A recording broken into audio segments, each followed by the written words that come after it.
রাতের বেলা দুঃসাহসিক কায়দায় ভয়াবহ চুরি। জাতীয় সড়কের পাশে এক অনলাইন পার্সেল ডেলিভারি সংস্থার গোডাউনে শাটার ভেঙে ভয়াবহ চুরির ঘটনা ঘটালো দুষ্কৃতীরা। হাতিয়ে নিয়ে গেল কয়েক লক্ষ টাকা সমেত ভোল্ট এবং সিসি ক্যামেরার হার্ড ডিস্ক। শুক্রবার সাত সকালে এই ঘটনা জানাজানি হতে ব্যাপক চাঞ্চল্য ও শোরগোল তৈরি হলো পুরাতন মালদার নারায়ণপুর বিএসএফ ক্যাম্পের উল্টো দিকে 12 নম্বর জাতীয় সড়ক সংলগ্ন এলাকায়। ঘটনাটা বলতে যে আমাদের যে অফিসে আমরা সবাই কাজ করি কিনা, তো আমাদের সকালে এসে যখন দেখি আমরা লোড খালি করে আমাদের লোড আছে যারা আমাদের রিসিভ করে যাওয়া কিনা, তো এসে দেখছে যে আপনার বস্তা রাখা আছে আর খাটার আপনার কাটা আছে, মানে চুরি হয়েছে আপনাদের। ভিতরে দেখলেন কি অবস্থা? ভিতরে বলতে আমরা ভিতরে গেছিলাম, ভিতরে দেখলাম যে আপনার যেখানে যে নামে ক্যাশ থাকে আপনাদের, ওই যে ক্যাশটা থাকে সেই লকারে, সেই ক্যাশটা সম্পূর্ণ নিয়ে চলে আসে লকার সহ। আর আপনার ওইখানটা আপনার যে হার্ড ডিস্ক আপনার ক্যামেরা জল সব আপনার রেকর্ড হয় না, আর যে সম্পূর্ণ নিয়ে চলে যায়, তাছাড়া কিছু নেই। ঘটনা প্রসঙ্গে অনলাইন পার্সেল ডেলিভারি সংস্থার ম্যানেজার বিজয় গোস্বামী জানালেন, প্রতিদিনের মতো বৃহস্পতিবার রাতেও তিনি গোডাউন বন্ধ করে বাড়ি চলে যান। শুক্রবার সকালে খবর পান গোডাউনের শাটার ভেঙে দুঃসাহসিক কায়দায় ভয়াবহ চুরির ঘটনা ঘটেছে। এসে দেখেন গোডাউনে রাখা টাকা ভর্তি লোহার ভল্ট নেই, সিসি ক্যামেরার হার্ড ডিস্ক উধাও। তার দাবি ভল্টে 10 লক্ষাধিক টাকা ছিল, সেই টাকা সমেত ভল্ট নিয়ে গেছে দুষ্কৃতীরা। এছাড়া আর কোনো কিছু নিয়ে গেছে কিনা তা এখনও বুঝে উঠতে পারেননি। পার্সেলের হিসাব মেলানোর পরেই সমস্তটা সঠিকভাবে বলতে পারবেন। হয়েছে আনুমানিক কালকে রাত্রি আমরা অফিস বন্ধ করি প্রায় 1টা কাছাকাছি।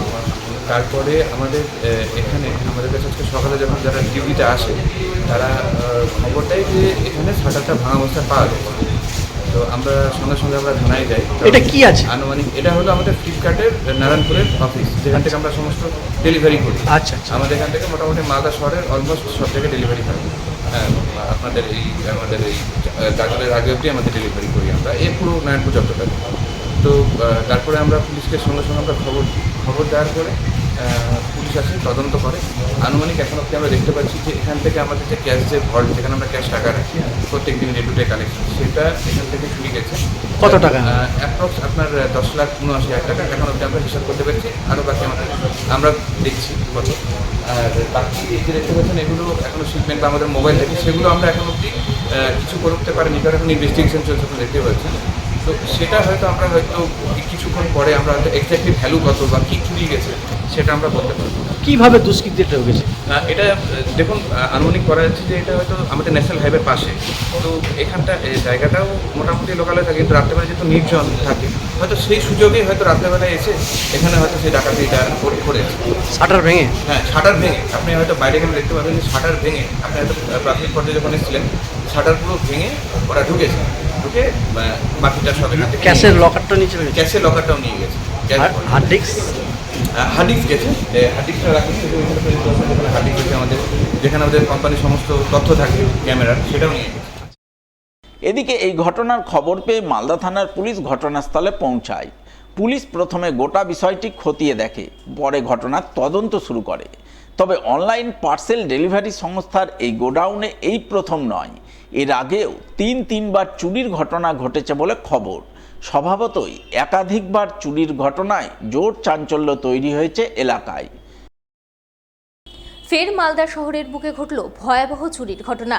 রাতের অন্ধকারে নয়, প্রকাশ্য দিনের আলোয় রেল কোয়ার্টারের জানলা ভেঙে ঘরে ঢুকে কয়েক লক্ষ টাকার সোনাদানা সহ নগদ লক্ষাধিক টাকায় হাতিয়ে চম্পট দিল দুষ্কৃতীরা। ঘটনাকে ঘিরে ব্যাপক চাঞ্চল্য তৈরি হলো মালদা শহরের ঝলঝলিয়া রেলওয়ে ব্যারাক কলোনি এলাকায়। জানা গেছে ওই এলাকার এক রেল কোয়ার্টারে দীর্ঘদিন ধরে বসবাস করেন পেশায় রেল কর্মচারী মনোজ কুমার আগরওয়ালা। বৃহস্পতিবার তার বাড়িতেই চুরির ঘটনা ঘটে। জানা গেছে বৃহস্পতিবার বেলা 11:15 থেকে বেলা 1:30 পর্যন্ত মনোজবাবু রেল কোয়ার্টারে ছিলেন না। কোয়ার্টারে তালা মেরে স্ত্রীকে সঙ্গে নিয়ে মহানন্দা পল্লী এলাকায় তার নতুন বাড়িতে গিয়েছিলেন। সেখান থেকে বেলা 1:30 নাগাদ রেল কোয়ার্টারে ফিরে আসেন। আর ফিরে এসে কোয়ার্টারে ঢুকতে গিয়েই তাদের চোখ কার্যত কপালে ওঠে। লক্ষ্য করেন কোয়ার্টারের জানালা ভাঙা, ঘরের আলমারি ভাঙা, আলমারির লকারে রাখা নগদ লক্ষাধিক টাকা সহ কয়েক লক্ষ টাকার সোনার অলংকার উধাও। যা দেখেই মনোজবাবুর স্ত্রী কান্নায় ভেঙে পড়েন। সঙ্গে সঙ্গে খবর দেন ইংরেজবাজার থানায়। খবর পাওয়ার আধ ঘন্টার মধ্যেই পুলিশ গিয়ে গোটা ঘটনা খতিয়ে দেখে তদন্ত শুরু করে। তবে তদন্ত শুরু করলেও শুক্রবার খবর লেখা পর্যন্ত পুলিশ চুরির কোনো কিনারা করতে পারেনি বলে জানা গেছে। আমরা দানা সোনা নিয়ে গেছি আর টাকা নগদ টাকা নিয়ে গেল। কতগুলো সোনা ছিল, কত ভরি? মোটামুটি 40-50 লাখ কাছাকাছি সোনা ছিল। বলছি যে আপনারা কোথায় গেছিলেন ওই টাইমটায়?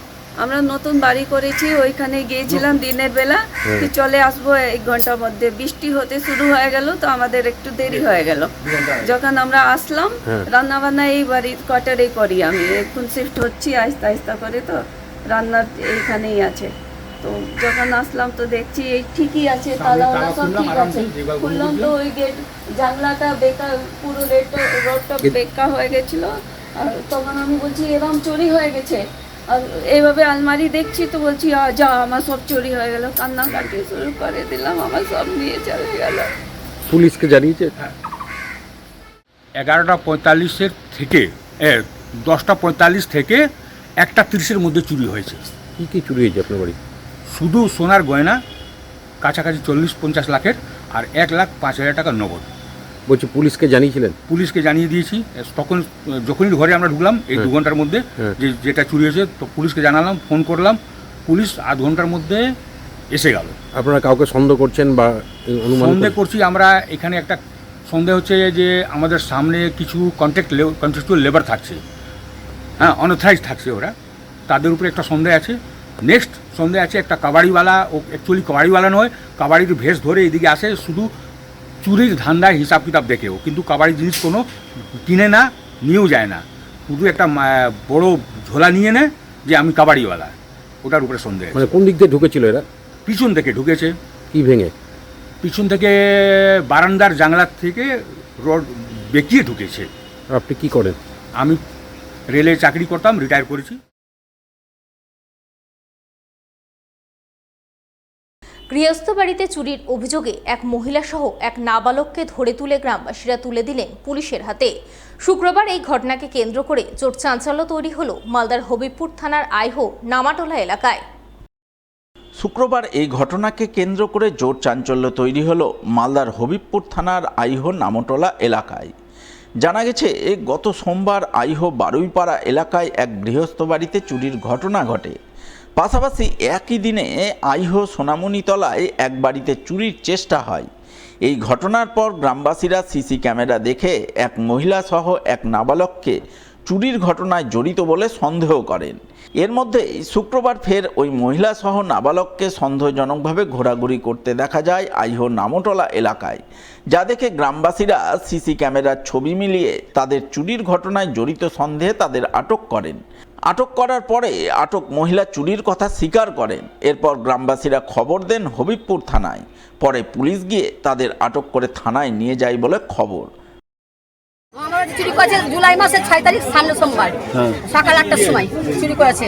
আমার ছিল সোনার পলা ছিল, আমার স্বামীর সোনার আংটি ছিল, আমার বড় ছেলে 2টা সোনার আংটি ছিল, মানে ঠাকমারটা দেন অন্নপ্রাশন সোনার আংটি, আমার বাবার সোনার আংটি। আর থানায় কমপ্লেন করেছেন? সব করেছি। সিসি ক্যামেরায় ধরে পয়সা সব ছেড়ে দিয়েছিলাম। কাদের সিসিটিভি ক্যামেরায় কাদের ছবি দেখেছিলেন? শুনেছিলাম এদেরই ছবি দেখেছিলেন? আমাদের ছবি দেখেছিলাম। এর ছবি দিকে 70 মেম্বার বাড়িতে ঢুকেছিল, 70 মেম্বার বাড়িতে ঢুক চুরি করছিল। আজকে না, সেদিন সেদিন আর মেয়ে দেখেছে, একই মেয়েকে দেখে। কোথায় বাড়ি আপনার? আমার বাড়ি আইহো বাড়ি পাড়া। আপনার বাড়িতে চুরি করছে না? আমার চুরি করছে। আজকে সকালবেলা ঘুম থেকে উঠি, তো আমারই পাশের বাড়ি একটা মেয়ে মানে টিউশনি পড়তে যায় নামটোলাতে, নামটোলাতে টিউশনি পড়তে যায়, ওকে দেখতে পাই। তখন ওর দাদার মোবাইলে একটা ভিডিও করে পাঠায়, তো ওর দাদা তখন আমার বাড়িতে আসে, এসে ভিডিওটা দেখায় আমার মেয়েকে। আমার মেয়ে দেখে চিনতে পারে। তখন আমরা সঙ্গে সঙ্গে কী করি, তৈরি করি, মানে আমি বাইক নিয়ে ওখানে চলে যাই। স্পটে যেয়ে মেয়েটাকে ওখান থেকে হাতে নাতে ধরো, ওখান থেকে আমরা রাস্তা থেকে ধরে উঠিয়ে নিয়ে আসলাম। কে কে ছিল? ছিল ওর দিদি আর হচ্ছে ভাই, ওরা বলছে ভাই বোন, ওরা দিদি আর ভাই। প্রথমে আমার সোমবার দিন সকাল 7:30 নাগাদ আমার বাড়িতে ঢুকে ওই মেয়েটা আর ছেলেটাকে আমার বাড়ির গেটের সামনে দাঁড় করে রাখে। মেয়েটা যায় আমার লকারের চাবি নিয়ে, মানে লকার খোলার চেষ্টা করছিল, কিন্তু আমার মেন লকারের চাবি আমার কাছে থাকার জন্য মানে ওই খুলতে পায়নি। দিয়ে তখন আমার মেয়ে বলছে তুমি এখানে কি করছো? বলছে আমি ভিক্ষা চাইতে আছি। তো ভিক্ষা চাইতে এসে তুমি আমার লকারের চাবি কেন খুলছো? বলছে না আমি এমনি চাবি ঝুলানো ছিল, আমি ওটা ঠিক করে রাখতে গেছিলাম। তা আমার লকারে ওখানে হাত দেয়। দিয়ে আজকে সকালবেলা যখন খবর হয় যে ওই এরকম ভিক্ষা করতে এসছে, দিয়ে তখন যায় আমরা ওখান থেকে ওকে উদ্ধার করে নিয়ে আসি।